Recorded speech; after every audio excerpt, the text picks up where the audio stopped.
Salut mes amours, j'espère que vous allez bien parce que nous, la Pierrette Coctive, on est bien. Par la grâce de Dieu, comme d'habitude, la famille, on est là. Tant que nous sommes, c'est tout le temps, pourquoi pas toi partager la vie.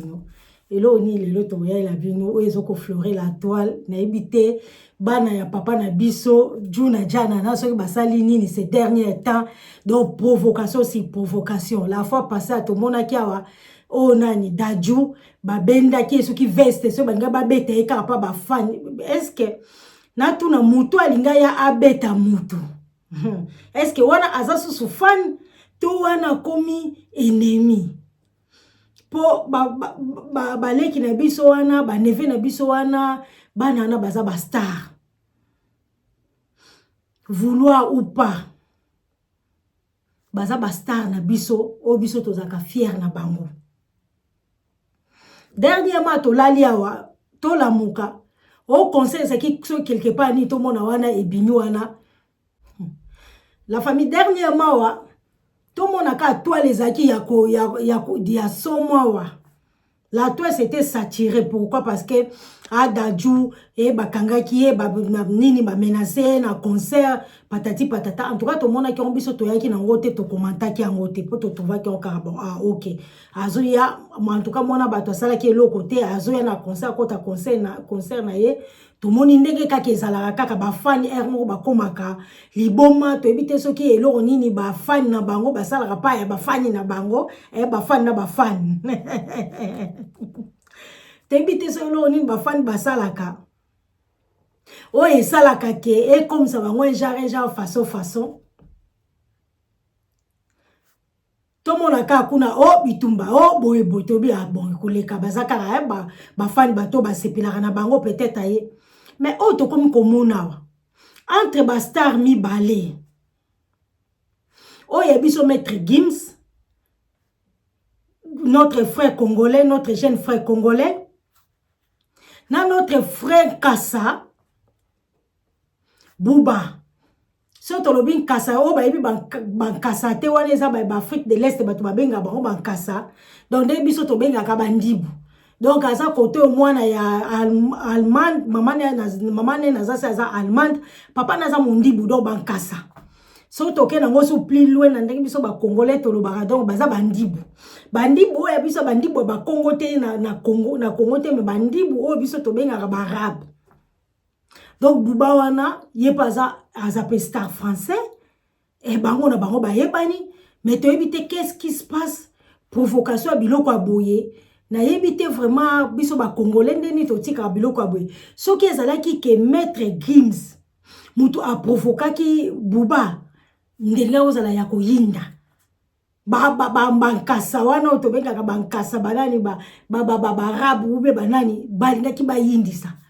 Mais ce que total o ezoleka to yebi ke ba frère ba jeune frère na biso wana ils sont pas dans les provocations, ils font leur truc. Bazana kacha game na bango donc na système na bango ka ndenge ezalaka peu importe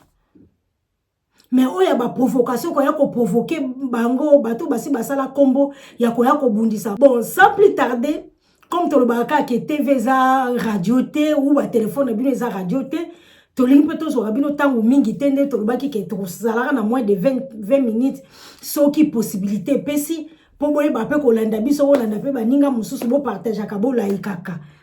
pas, c'est de ça qu'il s'agit. Donc, il y a un sans plus tarder, qu'est-ce qui s'est passé entre Bouba na maître Gims. Ou entre maître Gims na agresseur na ye. Moi, Bouba, c'est quelqu'un que j'ai écouté, j'ai 27 ans, je pense qu'il doit avoir 10 ans plus que moi. C'est quelqu'un que j'ai écouté étant gamin, j'étais au collège, au lycée, j'ai toujours écouté, donc c'était nos stars à nous. C'était nos stars à nous. Et on n'a pas inventé des histoires, c'est toi qui m'as invité, hein, c'est dans ton album, à toi, donc c'est ton son à toi, que tu as voulu me faire. Tu m'as... Moi, je suis allé vers lui, parce que pour moi, c'était normal, c'était logique que j'aille vers lui. C'était pas lui de venir vers moi, me demander quelque chose. Je suis allé vers lui et je lui ai proposé directement cette collaboration. de charisme, t'es pas un mec qui m'a impressionné, tu m'as pas marqué, tu m'as pas transcendé. Je vais pas te sucer comme... What? Vous voyez l'état dans lequel il se met quand il perd ses lunettes. J'ai juré, si vous le voyez, si quelqu'un l'attrape sans ses lunettes, le film, photo, son vrai visage sans ses lunettes, j'ai juré c'est terminé. Il n'est pas handicapé, je ne vais pas dire il est handicapé. J'ai juré c'est terminé. Arraché ses lunettes à showcase par un fan de Booba hier soir et se fait filmer par une autre personne et envoie la vidéo à Booba. Ne te presse pas, je t'explique mieux. Les semaines passées, Booba promit de donner 5 000 € à la personne qui montrera une vidéo de Gims sans ses lunettes. Il n'est pas handicapé. C'est un individu normal comme les autres. Trouvez-le et arrachez ses lunettes, je vous promets 5 000 € cash. Voici les affirmations de Booba. Après ce scandale, les personnels de Gims ont poursuivi à l'arrestation de l'individu. Un jeune homme âgé de 20 ans d'origine africaine demande pardon à l'artiste et explique la raison de son acte. Je voulais les 5 000 € de Booba, j'ai ma mère malade, je dois payer mes frais scolaires et mon loyer. A-t-il affirmé? Gims, très humble, demande une libération immédiate à ses agents de sécurité. Gims explique que ses lunettes font partie de son identité et qu'il n'a aucun problème aux yeux. Elles sont devenues un symbole de protection et de mystère, au point qu'il a peur de les enlever. Je n'ai pas sacrifié ses yeux pour percer dans ma carrière musicale, a-t-il affirmé. Gims a-t-il bien fait de laisser partir le fan de Booba? La famille na si biso nyoso tomoni biloko to tolera kangote bande ko biso bazana kata monde ya musique sikoyo ndenge to yebeli vraiment bana ya papa na biso janana bazana kata ba provocation te kande to lubaki basala mo ba makam na bango siko yoko ya ko provoquer mutu po olingo tala misu na ye otinda bato ba botola ye lineti batala soki ba succès wana soki ba kisi soki ba nini nini ponga na bakisa te naza sibino mo boyoki na commentaire po bato ba tia ba commentaire ce sont des gens oyo ba maîtriser bato wana ba yebi ba makambu na bango biso to ya ka ko relayer info soki ezali po to lobike toza info nyonso biso to komona to ko ya nango to ko partager to telemi karate ko parce que totelmika na sujet moko yo info non non non nous on est là s'il y a quelque chose ça touche notre communauté on va venir en parler donc c'est de ça qu'il s'agit to sepeli na comportement oyote babiloko o ce que zo le kabwe ezana no biso moko po maître Gims c'est notre frère c'est notre sang. Donc c'est des pères et des mères. Tant ou bino bomoni ba provocation ndengwana bino communauté congolaise faut bo telema. Faut boter les menabatona boter sa bango que non stop mutamtaza na game na ye donc ezate ke boya ka ko provoquer bomoni ngo ke ezali monsieur Booba ou notre frère Kassa ou arabe Booba mutu atindaki baboto la linette ya maître Gims batala misu na donc on a no yebi maître misu maître Gims te on a na mona misu maître Gims te na zasi ya wana boko mona taba ba flash à mike mais non nous on n'a pas aimé moi personnellement je n'ai pas aimé waneza staff na ye waneza style na ye waneza oya sala siko même yemo kwa défendre ndenge kana ba commentaire na yebite soki ye pena mutalobaki ou les gens ils ont mis seulement les commentaires comme ça que ateka misu na yete pour na succès pour na nini na ça c'est to cheli binope maître Gims wana boyoki il parlait de Booba à cette époque là je pense il y a déjà 10 ans 11 ans 12 ans passés donc bato wana baza déjà na ba guerre na bango donc ils ont eu déjà la guerre depuis la nuit des temps mais na comprendre est-ce que ça allait pour na succès à maître Gims et les cas koleka Booba yango wana poso ki bozana makambo pendant 10 ans ou 12 ans quand maître Gims il parle de 27 ans à l'époque il avait 27 ans je sais qu'aujourd'hui maître Gims il n'a pas 27 ans il a plus 27 ans pardon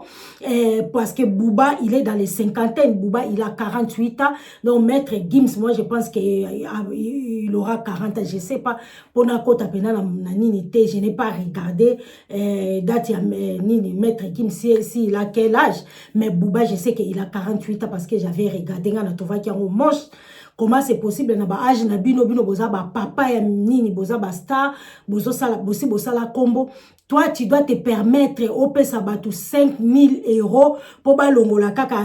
maître Gims linette mais ça va pas non qu'est-ce qui te prend mon cher donc yango wana babiloko biso toko sepela nango te communauté bino bastar na biso ba congolais babiloko boton bomoni basali yango pande ko na bino il faut botelema bo revendiquer parce que ebandaka kaka boy malé mais bosala lelo pa ya maître Gims lobi ba ye pa ya osonja soki osanjo makamangwe bandaka kaka boy toko tolérer ngote communauté congolaise surtout bino bastar na biso congolaise so bomoni babiloko bo il faut bo revendiquer kapo muto asali rien il lui a pas provoqué donc lui il était dans son coin faisait ses games ses trucs donc yesiko ya ye aya ko sala babiloko ndengwana lelo babandi pa ya maître Gims lobi tokomona bakokende pa ya osanjo lobi kuna toyoka bakepa papa chéri lobi kuna bakotoyoka bakepa wata baba nini po les gens là quand ils commencent à provoquer ezana haine na kati donc bazotala ke succès oyo bino boye ko sala na bamboko oyo déjà étant que poso mwindu na bozoya bozobibi bozoyi babiso ba tolo banini bozoyi babiso ba succès bozoyi babiso banini parce que ça c'est une provocation pure et simple en tout cas na mona ki yango mabe na moni vraiment comportement mabe parce que c'est aussi déstabilisant muto azo kende na déjà na concert ou je sais pas ce quoi bima qui na compté pour muto asa bimi na concert il est fatigué comme ça boya ko déranger ndengo wana c'est vraiment c'est des provocations na ebité mon na roto zo kende pa nini moi je pense babiloko so ke sala mi bo beleli bo betimbela ke et répéter prochainement pour ce que répéter bolobi que nous tant que bino ba star na biso bo sangani bolobi que ce qui est répété Bouba nous la communauté congolaise on va revendiquer ou on va régler aussi makamango na force pourtant on a tindi bato bazo a plébia yango pe déjà que 5000 euros na changé balongo la maître Gims to mona misu na nini mais babiloko ndengwana mutalati lineti na ye siko yo o chaka mbongo et frérot ça te dérange à quoi la ta linette ou a changé je sais pas quoi ou atambola même mutakala etali moko yena makambo na ye donc biloko aboyi biso toko sepela nango te yango tozolo bake communauté tozalaka toujours soudé surtout na babiloko aboye bomoni biloko aboye bo telemeli yango mukolo musu mutako mekate po babiloko yo moi je pense que ceux qui a kendaki nango pa ya bango moko ba vrai ba rap parce que lui il est moitié ou a kenango pa ba vrai ba rap ou a kenango pa ba bikolo mususu oyo oto yebi neti bebe Europe de l'Est a rosala ngota ko mekate e bandi yango kutundeni abanya ko neti ndenge nini oto mona ka ba star oyo ba benga ngo banani ba star ba Turkish ba star ba yembara ba danse ba bina wana ya loketo wana yake ne kolongola linette ou bien atinda achape mbongo en jeune comme elle avait mis 5000 euros en jeune puis tant peu balongoli pe linette azupe mbongo pe afuti mutuana pa ya babikolo mususu neti Europe de l'Est akoleka akomekangote na ebité pourquoi les gens là ils osent parfois faire des choses je sais pas pourquoi ils nous voient comme on est des je sais pas pourquoi donc c'est pour cela quand on voit ces choses comme ça il faut tout de suite là revendiquer ça il faut dire stop messieurs stop. Pas comme ça. Donc, tu viens pas avec les choses là. Sinon, tu vas voir ce que tu dois voir. C'est de ça qu'il s'agit. Mais, bon, Maître Gims, c'est son frère Moko, c'est notre chouchou. Voilà. Yaromona kebaya kaba déranger bastar na biso soki bazana makambo biso moto regard ba makambo na bango biso na bango na ndenge na biso me yoko ya longola moi na biso te frère na biso te neve na biso linette te mais allo nem tatindi e bandi ndeni oyo na on a système nini non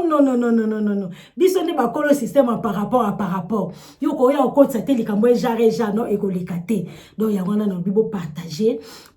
massivement. En tout cas, babiloko boyeto ti karangote so to moni photo belle la kango. Non, c'est non. Donc et puis ndeko na biso ba star, faut ba ko taramkambango ba betaka c'était que non tu peux pas oser même. Donc bo telemeli penza bo la kisi que non toza communauté toko oku toko za la nation quoi. Congo c'est une nation, c'est un système kaka, tala kaka. Donc voilà, tu es ko partager na bino l'équipe na maître Gims et vous te ko les conseils pour na Dachou. Donc biloko to sepela nangote, baza ya biso, baza bandeko ya biso. c'est notre sang, donc baza des pères et des mères, donc c'est de ça qu'il s'agit. Il faut toujours te soutenir bandeko ya biso. Ya wana nga na lobi tukutani prochainement une émission mususu bo partager oya linga mona miso ya maître Gims bo batu ba mona raté bo meka ko zoomer naza si bo mona parce que nga pe na zoomaki na mona ki mo muke mais ça sert à rien wana eza game na ye bon soki batu ba bandi ki eza kisi soki eza kisi na ye donc voilà awa nani taika kineko zo bakisi na yawa ayi ayeko après na suka film suka komi ndenge nini ayeko lela pa na biso ato tchena mabonde li tozo continuer ko tchena mabonde li parce que nous on aime des gens comme ça tant on moni vraiment que non na salaki pa imoko na salaki na kendaki ba fiction na kendaki aussi longtemps na likambo komeli ete asengi bolimbisi ayeko zonga na makolo ya papa na bango ayeko zonga na makolo ya bandeko na biso ayeko zonga na makolo ya biso bandeko na ye donc biso tokozala wana poto soutenir ye biso tokozala wana poto pourquoi pas donc yangwana tant nyoso tozo senga grâce ya nzambe space ye grâce peut-être soki nzamba tiki ye ndenga alobaki ya kokufa soki na octobre na nini na mai ndenge tozo yoko le 2 mai 2026 naza si soka kufite wana to mona monene na nzamba ko sala taille grâce akoya ko témoigner monene na ya yangwana biso toza nango besoin sinon vraiment tukutani de prier pour lui à chaque fois tozoloba ke miséricorde akata likambo na ye ayokela ye mawa na se na moyo asalaki masumu asalaki mabeme donc ki toza banani po tobamba ye libanga a comprendre makambo na ye en tout cas nzamba pesa ye grâce yango tolobi da seka tokutani prochainement na émission mususu bo partager bo liker bo s'abonner massivement et que ça la biso énormément plaisir. Bye, à la prochaine.